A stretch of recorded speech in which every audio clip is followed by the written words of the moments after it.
Today we are going to analyze the geography portion of GS1 that occurred last Saturday of Mains 2024. Now, brief analysis I'm going to do, but side by side, I'm also going to draw diagrams. I'm going to explain the salient points. I'm going to explain the pattern.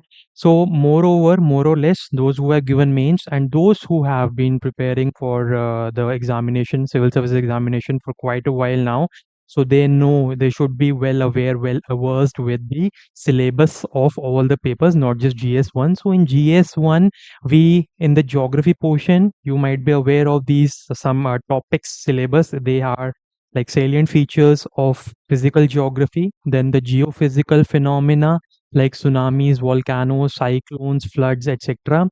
And the critical changes taking place in those geographical features, including flora and fauna, ice caps, etc. So this, and then the surprising thing this year was that although this section, these two, three points of the syllabus, they have been covered as usual. Climatology is a very important topic, and many of the questions can even be answered by simply reading thoroughly the NCERT, new or old.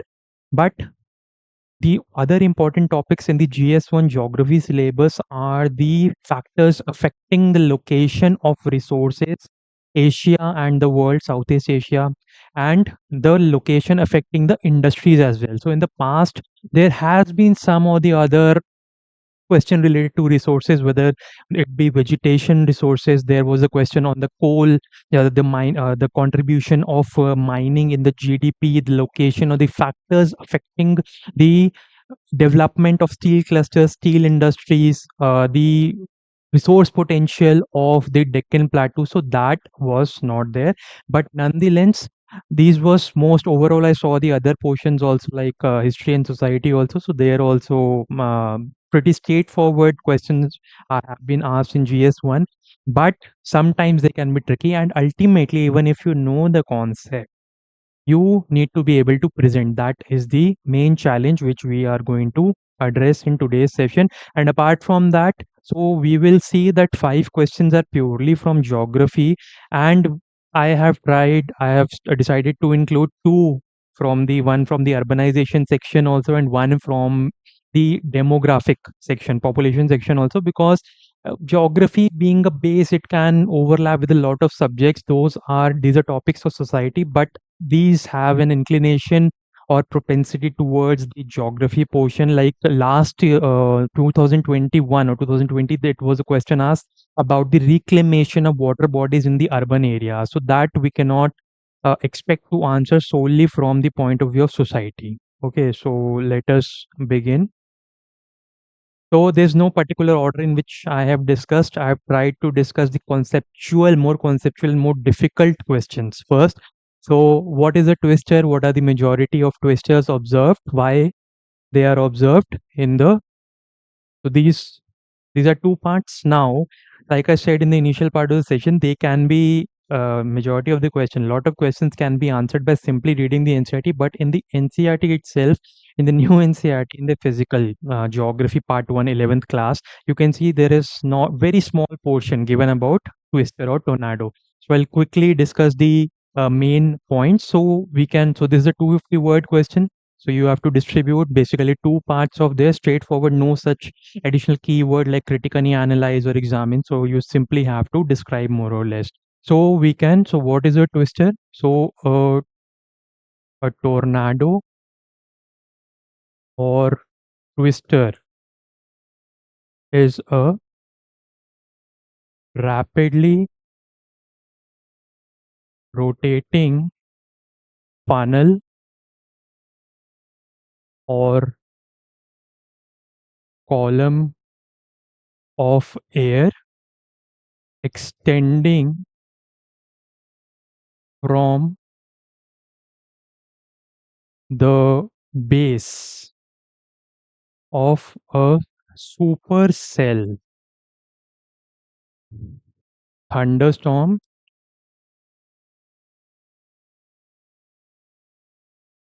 till the ground. Now, this question I intend to discuss in detail also, but first let's answer the question completely. So now we have to, so this is the definition. You have to know about the concept, then we'll start with the points. So basically, first, you can underline, so rapidly rotating funnel column of air. So supercell, what is a supercell? It is a more volatile. Somewhere I'm going to write just the keywords to save time, but don't you have to write complete sentences, but use points or flowcharts, whatever. So it is a volatile thunderstorm formed as a result of combination of warm, moist air and warm and cold air masses. So this is an important distinction. So supercell. Okay. Then we have to further analyze, we have to describe. So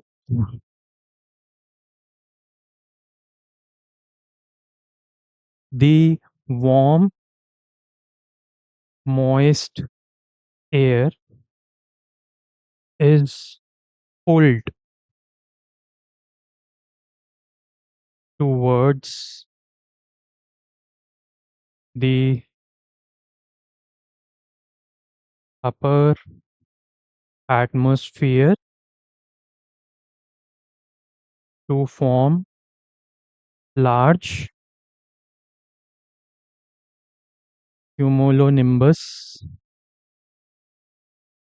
clouds. Fine. Similar to, so this is the prerequisite.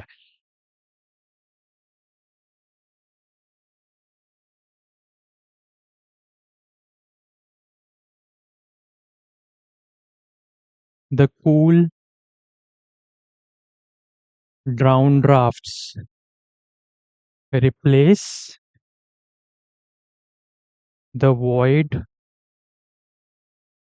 created by the rise of the warm air.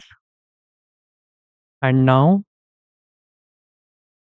the why does the tilting and the funnel like shape of these tornadoes formed? The upper air circulation, that is jet streams, is much faster as compared to low level winds. This is known as wind shear. Don't put arrow. I'm just wind shear, and this leads to the rotating and tilting of the vortex inside the thermo. And further, what happens is the high pressure, cool, dry air, it compresses the vortex until it reaches the ground, and finally a tornado is born. So this is the first part of the question. Then the the Gulf region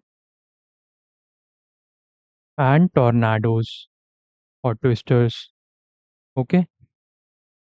So now we know that it is the Gulf region or the Gulf of Mexico is a source of warm waters, continuous warm waters, various warm currents, Gulf Stream, Florida current, Caribbean current, they are coming there. So they have plenty of energy to not only create thunderstorms, but supercells. Fine. Then the clash or the meeting of warm and cold fronts. This is also essential condition for the formation of supercells. Okay. Then seasonal weather patterns in late springs or early summer. This phenomena of tornadoes has been mostly observed. Fine. And then we can write flat terrain.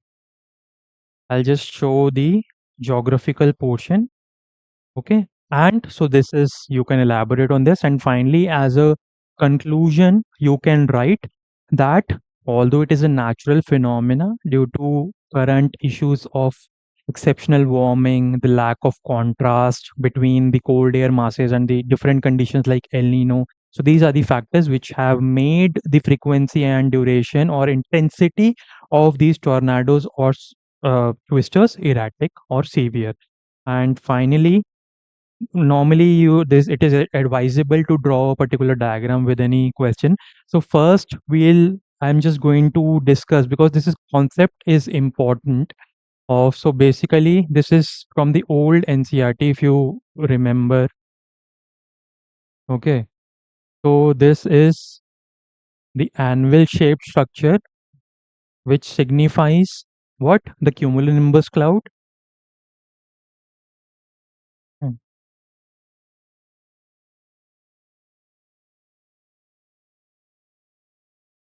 These are the warm updrafts. This is the ground level. This is exceptionally extensively heated by insolation or sun. These are the warm rising air currents. These are the updrafts. This is the anvil structure. This is the level of condensation. This whole is the vertically high extent cumulonimbus cloud. Then these are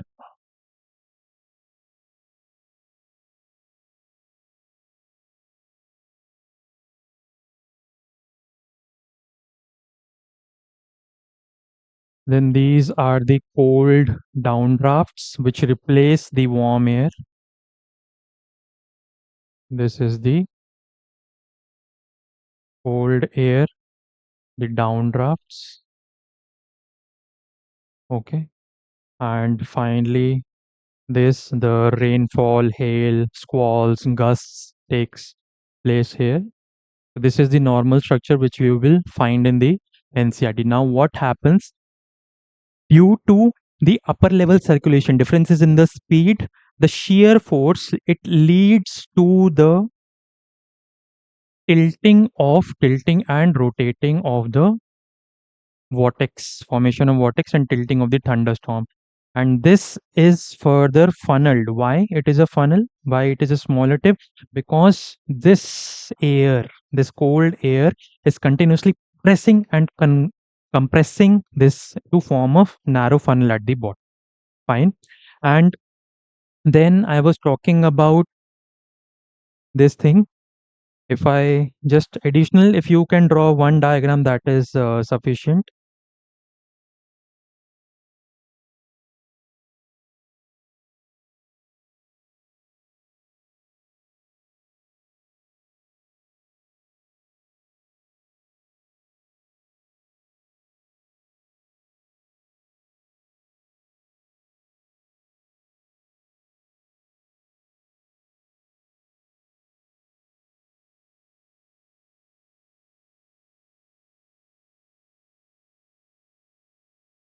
Okay,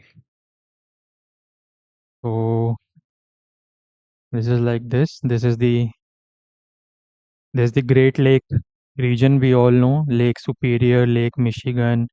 Okay, then Huron, Erie, Ontario, just for reference. And this is the boundary of Mexico. Here there is this tornado alley. So this is Texas. Then we have Oklahoma. Then we have Kansas. Then we have Nebraska, South Dakota, and then North Dakota. So this particular area is known as the Tornado Alley. So this we know this is the Gulf of Mexico. Fine. And then the important portion. So here this is the area. The warm air mass is coming from here. The warm, moist air mass. Fine. Here we know the continental polar air mass. Fine.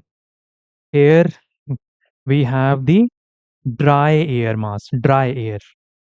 So these conditions they meet, these different temperatures they meet, and one of the most important, we know that the jet streams it flows around 60 to 65-degree latitude. So sometimes the contrast, we know Rossby waves when the jet stream starts to meander, so they can take a position like this also. So this is the jet stream which provides the another important condition for the vortex to rotate to take a funnel like structure. And apart from that, if we see, just to have a, so these are this we know these are the Rockies, then these are the Coast, Cascade, Sierra Nevada.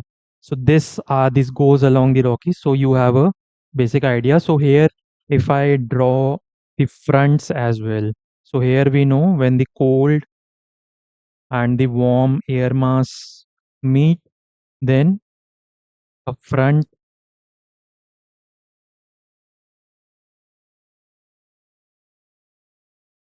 then a front will be formed. So this front also is formed, and the twister, this is known as the tornado alley. So majority of the tornadoes they, so because these factors here also there is in India, in the subcontinent we don't observe this phenomena very often because of these lack of all these conditions. So this is how you will write the answer. Fine. Okay, what is sea surface temperature? Again, so this is a direct question and it has been in news now. So we'll start again with the definition. So, so sea surface temperature or SST rise is the gradual increase in temperature of ocean surface over decades. Fine. Now this also 150 words, but it also has two parts. So we have to discuss what is exactly happening. Then this is important. 90%, this is again time and again this stat is mentioned in the newspaper. 90% of the additional heat generated by GHGs, the greenhouse gases, okay, nitrous oxide, carbon dioxide, methane, ground level ozone. So these ground is absorbed by oceans, which has led to warming at a rapid pace. Okay. Then further conditions like El Nino is important. You have to aware of what. So this El Nino, the abnormal warming of the equatorial waters of the Pacific Ocean. Then atmosphere. The upper layer of the ocean is continuously in contact with the warming atmosphere. So it is in contact with the warming atmosphere. And this was also extensively covered in one of the articles. Very unique point. The lack of winds over Sahara Desert. So maybe this point will fetch you more points. So what happens is lack of winds.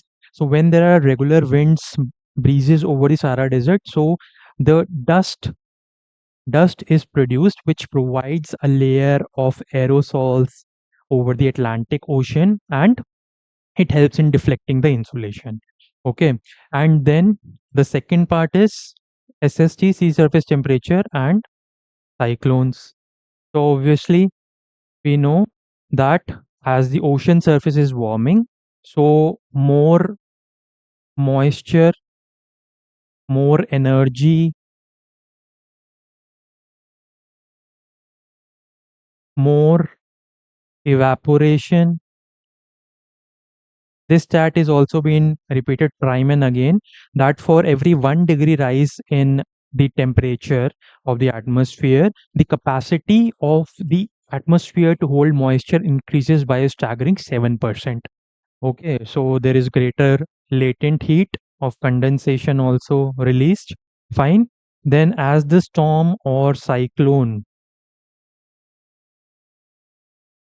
moves, it gains access to even more warm, moist air and increase in strength. Fine. Then, intense heating, one of the preconditions for the formation of tropical cyclones is what? A low pressure area. So, greater heating will aid the formation of an extensive low pressure area and wide open spaces in the ocean for the brewing of cyclones. Then, apart from that, you can also mention that the climate change or surface temperature rise is giving, it is leading to the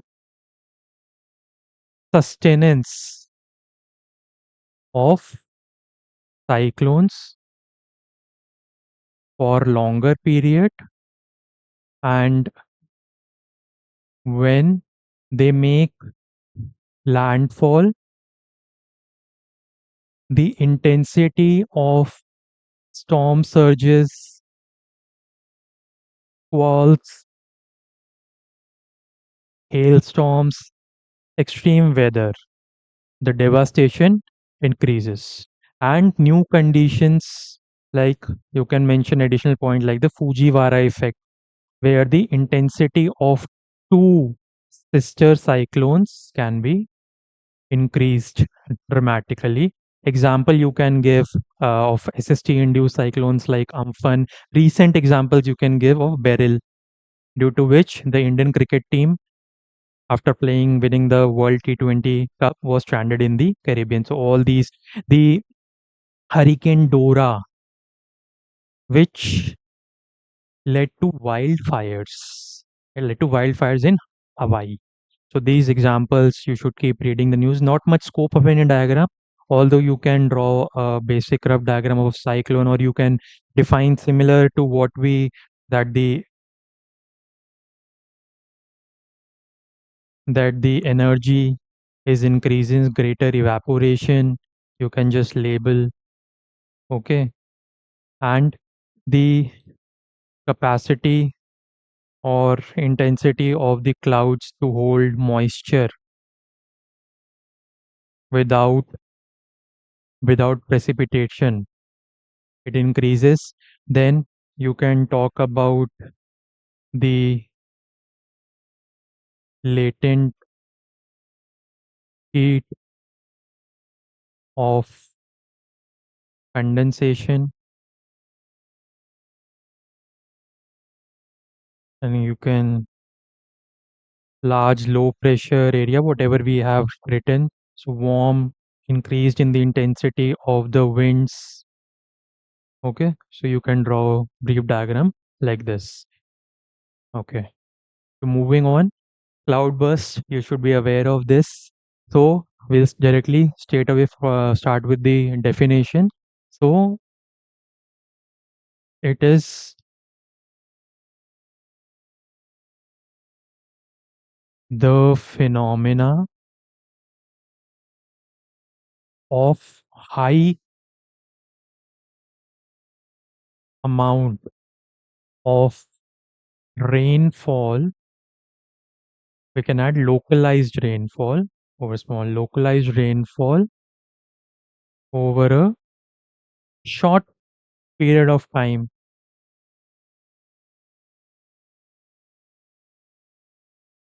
And you can sound clever if you add the IMD definition. So the IMD intermeteorological definition, because not every heavy rainfall effect constitutes or is attributed to as a cloudburst.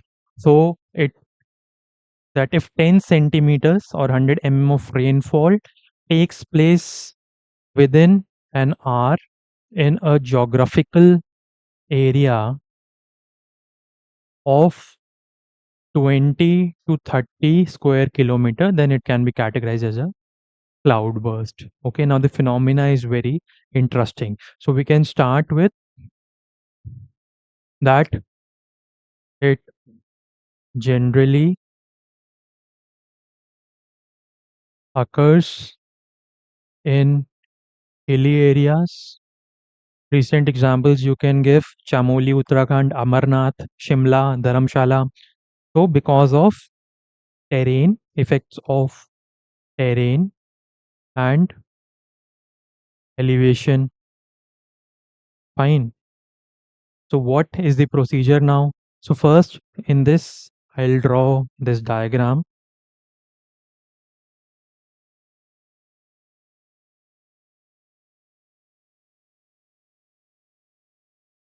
So you have to try and use the technical terms or the terms pertaining to that particular subject as much as possible. So here,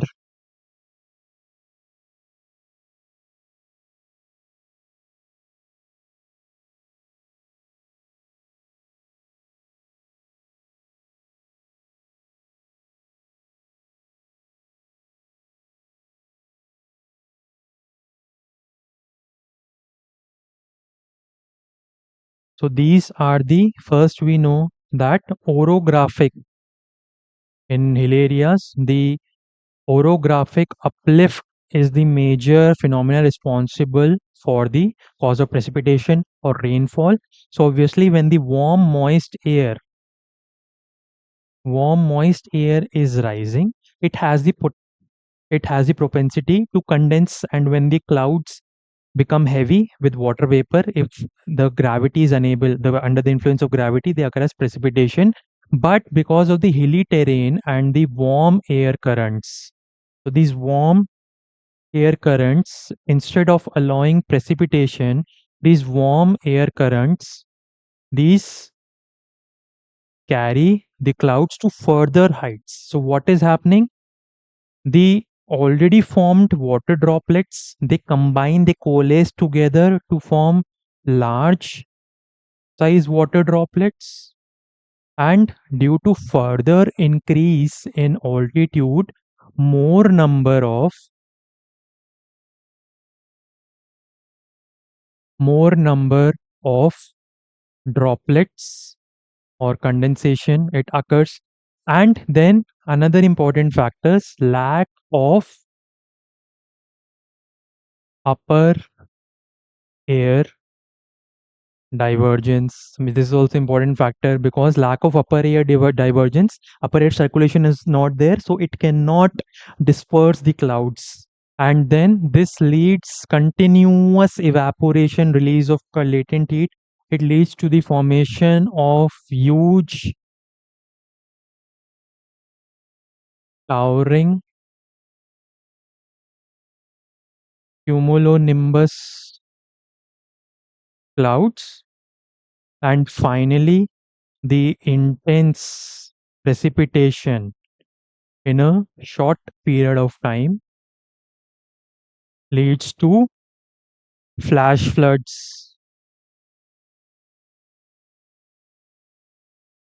landslides, especially where there is haphazard urbanization or lack of vegetation, where there is loose soil or loose rocks.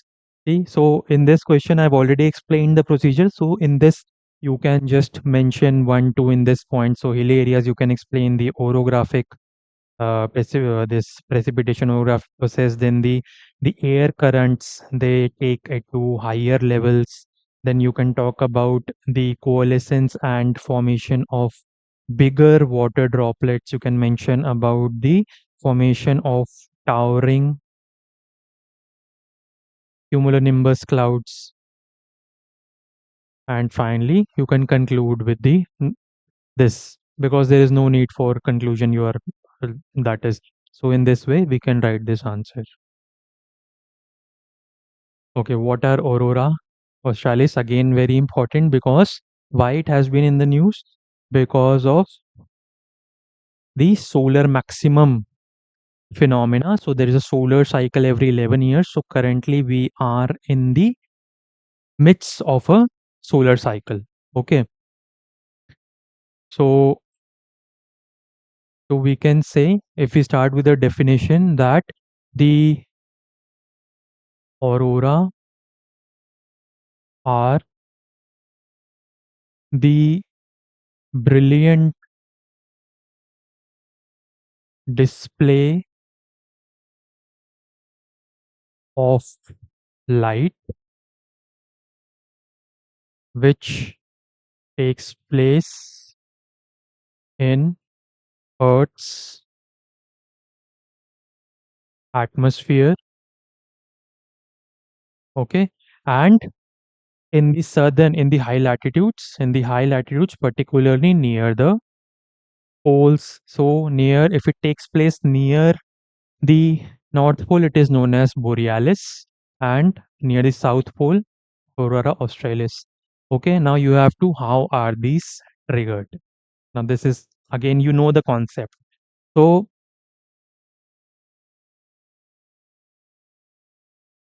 time and again, the sun's corona emits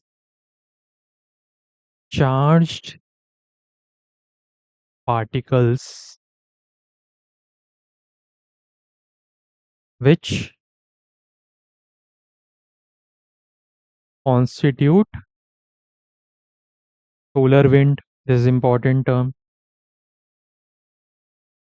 This solar wind, it is deflected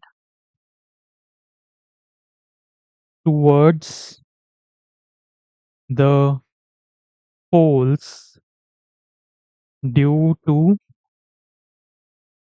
the thick magnetic field lines over the lower latitudes. So in this way, they protect us from the harmful ionization rays also. Then these winds, they impart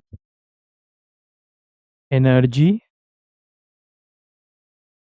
to the gases present in the atmosphere, or you can use a more general term, the upper air of the atmosphere, which is the ionosphere. Depending upon the nature of the gas absorbs that energy and then emits it in the form of a wavelength of visible light. So you can write example to appear smart. So for example, basically red and green hues are there. So nitrogen, it provides a red hue when excited, and oxygen, it provides a green hue. Okay, then you can give some examples then during the solar maximum in which the sunspots are maximum and the the tangling of the magnetic field of the sun is maximum. It has led to the recent observation of auroras in the lower latitudes as well. One important, I just remembered that the aurora was also visible from the Hanle Observatory in Ladakh. It is so intense, and you can write about because there are 250 words, so you can elaborate a bit that it interferes with the communication, electronic devices, the satellites. It leads to power outages, and finally, you can conclude that these also not only this phenomena is luminescent or full of colors, it also helps in understanding the atmosphere and the working of the Earth's magnetic field, among other phenomena. And finally, you can draw a diagram.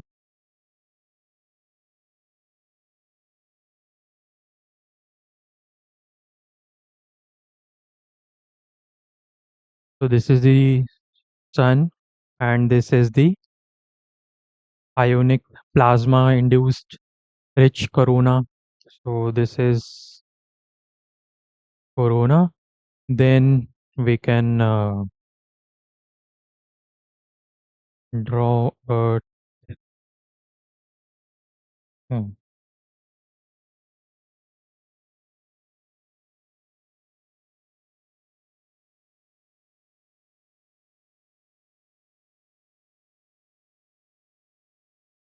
hmm. So these magnetic fields. It is a giant. Earth acts as a giant bar magnet. So the magnetic fields they go like this, then they enter like this, then they go.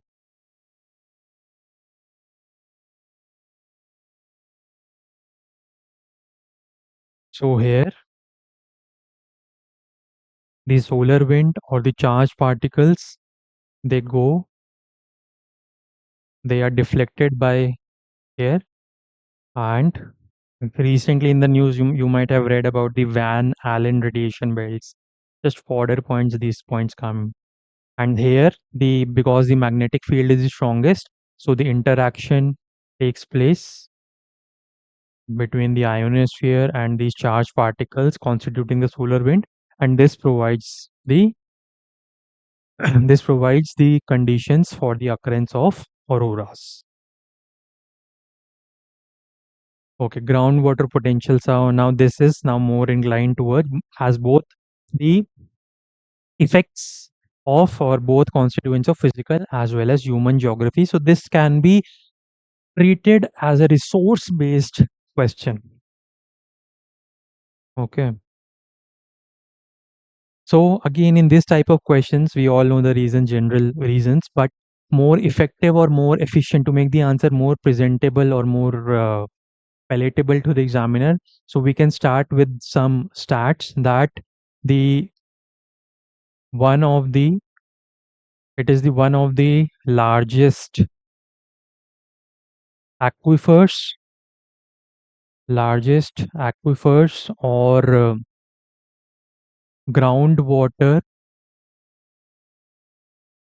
containing region in the world, and it has been observed that of late the the groundwater levels have been depleting in the Gangetic basin by a staggering 2.5 centimeters per year, and the regions which are adversely affected, which are observing depletion even greater than this rate, are Rajasthan, Haryana, and Delhi. This issue was once or twice covered in Down to Earth magazine, but it does not mean you have to general studies candidate anyways. So now this again has a two-part question. So if we have to discuss the reasons and how it will impact the food security. Again, food security has been a recurring threat and it is important from the current affairs point of view. So these questions related to the groundwater, it is a high possibility they might ask in the optional as well. So decline, the unprecedented exploitation or drawing of groundwater through tube wells.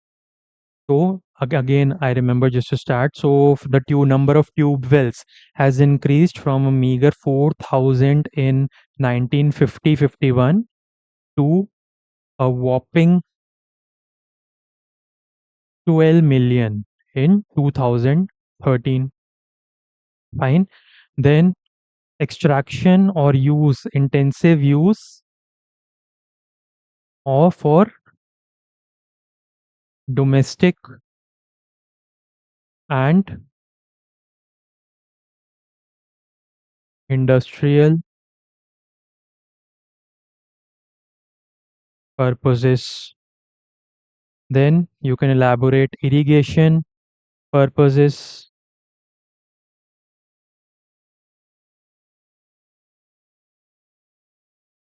growth of water intensive crops, and that too in the drought prone areas like sugarcane in Maharashtra. You can link sugarcane with the bioethanol biofuels also. So paddy, paddy, and then sugarcane. Okay, so this then obviously climate change, very important. If you are running out of points, just remember, just try to associate. So the aquifers melt water, the glaciers are melting, rainfall is erratic, prolonged periods of drought or rainless spells. So the aquifers are not being replenished. So this you can elaborate in this manner. Then we come to the food security part. So how it is impacting the food security? Obviously, when the water will be less, so less water will be available for irrigation.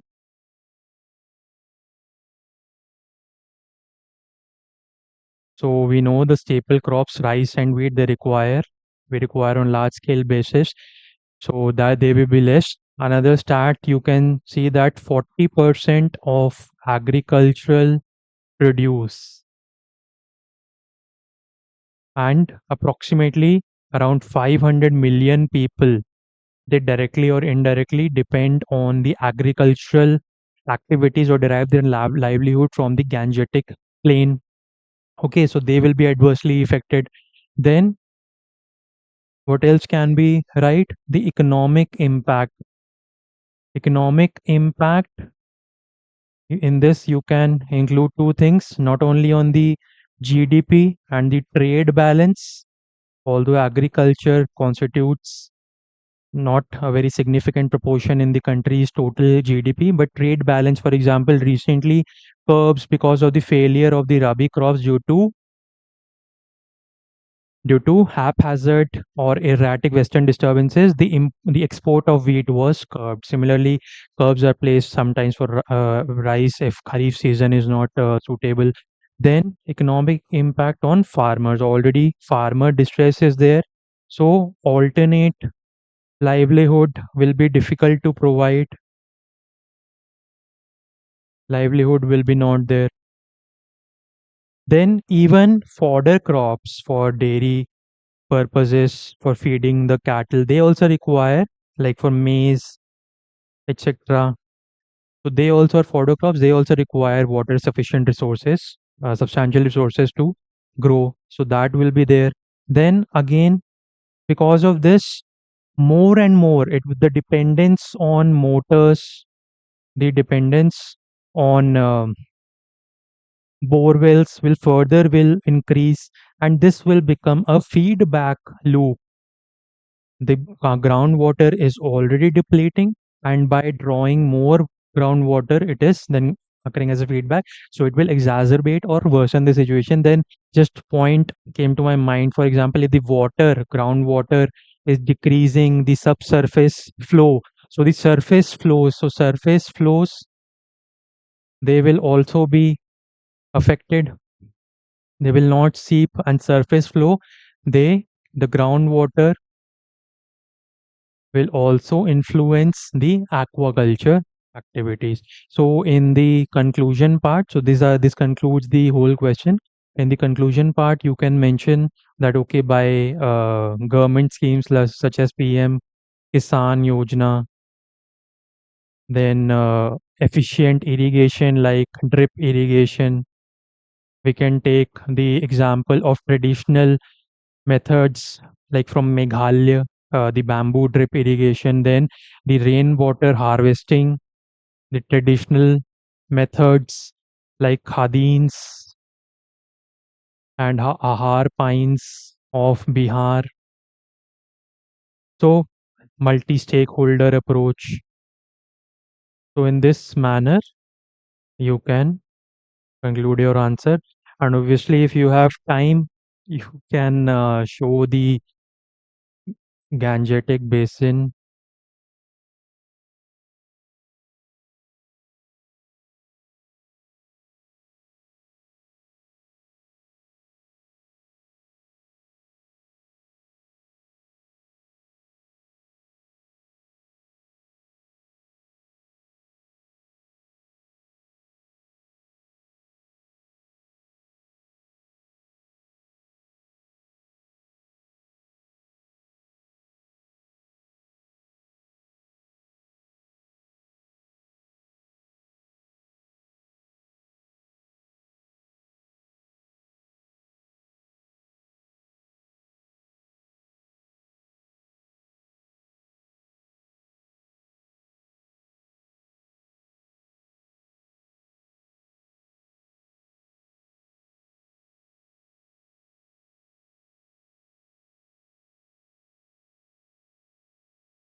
Okay, so you can, if you want, you can maybe.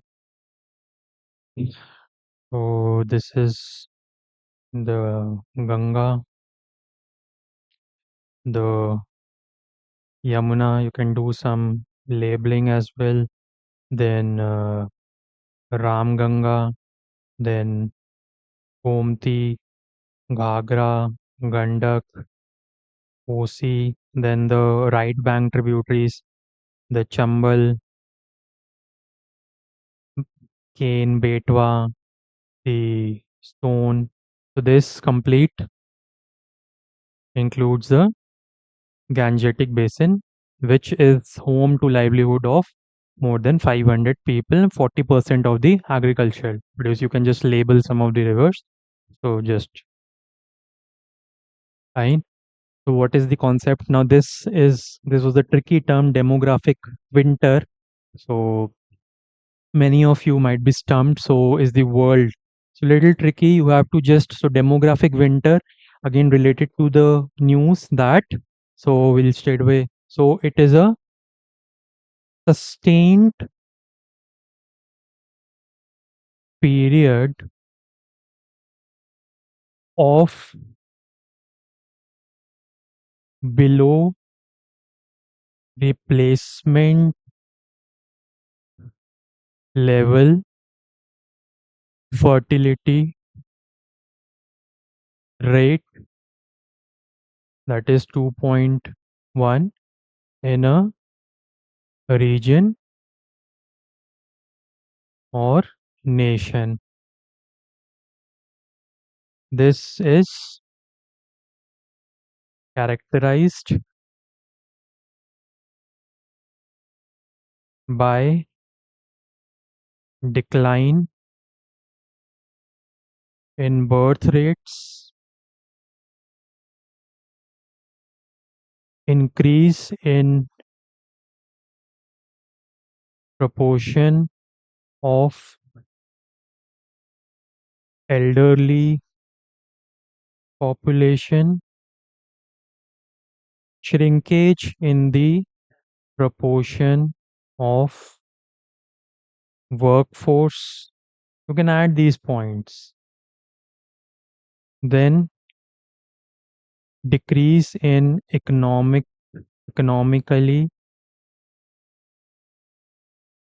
productive activities, increase in dependency ratio. Now you have to substantiate. Is the world moving? So you can write that many countries are moving towards, they are experiencing rapid decline in the birth rates, but there are individual differences between countries. For example, if we divide in the second part, so if we divide the uh, different nations, for example, developed nations, for example,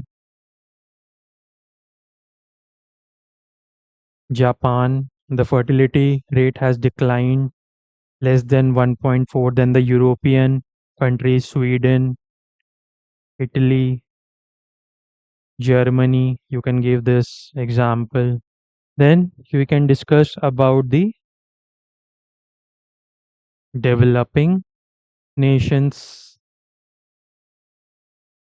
Okay, so you can give example of China. So recently it has started taking measures. The birth decline, rate of decline is taking place. Then you can take example of India in the context, contrast it with India, that although still the birth rate, the total replacement in some states, again regional variation is there in India, but overall the birth rate of growth of population has declined. The population is still increasing, but rate of growth of population has declined. Here you can give examples interesting, like Greece. Countries like Greece, they have started inviting or incentivizing the purchase of properties in that country to invite more people. And some countries, they are incentivizing people to bear children. Okay, then the underdeveloped nations. Now, particularly the underdeveloped nations in, like, countries in Africa, like we can say Nigeria. So these are still experiencing a demographic boom, a rise in the proportion of. So this is mixed, but ultimately in the conclusion, you can write that although different scenarios exist in different countries, but still the in countries which are experiencing the decline in the population and increase in the proportion of the elderly or the dependent, their appropriate measures for care, the infrastructure, and all those measures have to be put into place for their protection and well-being. Right? And then again, so this is a generalistic question. Again, in 12th class NCRT, in the second part, we talk about human geography, migration, and all. So you can give an introduction, so discuss in light of conditions in developing countries. So you can give an apt introduction that various, it is a combination of factors which influence. You can be creative, the the resettlement of people from one place to another. So you can divide it into various factors. First is you can discuss the economic, and there you can divide it into job prospects. Okay, job prospects, better standard of living, high wage, then social and cultural factors. Okay, so better healthcare facilities, better education, the cultural appeal in cities like, we can say, Mumbai, Delhi. Okay, so here the then you can the infrastructure, institutional factors, the facilities, electricity, water supplies, sanitation. Obviously, we know the dark side of the picture, but this is a 150 word question, and then you can add this structure like this guy here. He's mentioned this tier 2, so you can write that although this has been the case, but tier 2 towns, the suburban areas, now the population is shifting from the large cities to cities or towns between, which have a size between the large cities and smaller towns. So that has because of space and all, so you can mention that point also. And finally, in light of conditions, so in India you can the locations, the examples, you can write about Mumbai. You can explain in one sentence some a few words about the cultural appeal and all. Then in Brazil, you can write about cities Sao Paulo and Rio de Janeiro. Okay. Then you can discuss in Nigeria is a place Lagos. So this is also administrative and economic hub. So in this way, you can write this. So this concludes the major we have discussed. So more or less around 80 to 90 marks. This has been the trend over the past few years also. Sometimes it has gone beyond 100. So pretty straightforward, but again, presentation you have to write. So even those who have not appeared in the mains, they can just attempt and then take help of points and add to their notes. And those who have written mains, they can just self introspect or analyze which points uh, they have missed, or even if some points, unique points, you have to discuss, you can discuss with me in the comments or otherwise. So I hope this session was enlightening for you. So mains discussion, it is always a challenge. Like I also had to write a number of answers before getting to such a level. Still, it is a continuous improvement stage, developing stage. So all the best for your optionals which are pending and those who are in the preparation stage. I hope you take some inspiration and start writing more and more answers. So till we meet next time, Jai Hind.